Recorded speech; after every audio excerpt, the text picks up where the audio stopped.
Destination du jour, Bogota, Colombie. Avec un taux très élevé de catholiques, la semaine de Pâques est une période très importante dans ce pays. Du jeudi au samedi, on ne consomme point de viande ou de poulet. Du coup, les ventes de poissons explosent. Des supermarchés aux ventes ambulantes, on trouve une large variété de poissons, mais le plus consommé est le poisson-chat.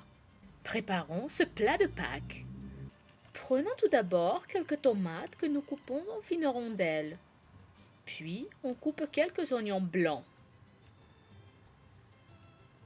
Le poisson-chat doit être coupé en rondelles assez épaisses. C'est un poisson avec un taux de mercure assez bas. Il constitue une protéine complète, riche en oméga 3 et 6, ainsi qu'en vitamine B12. On rajoute un peu de sel rose de l'Himalaya. Et, si vous voulez, vous pouvez rajouter un peu de cumin.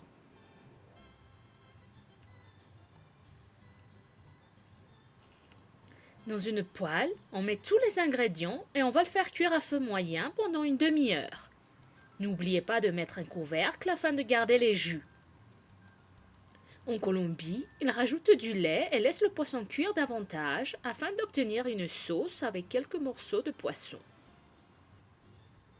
Pour l'accompagnement, on va cuire quelques yucas à la vapeur. C'est une racine proche de l'igname, riche en fibres, vitamine K et acide folique.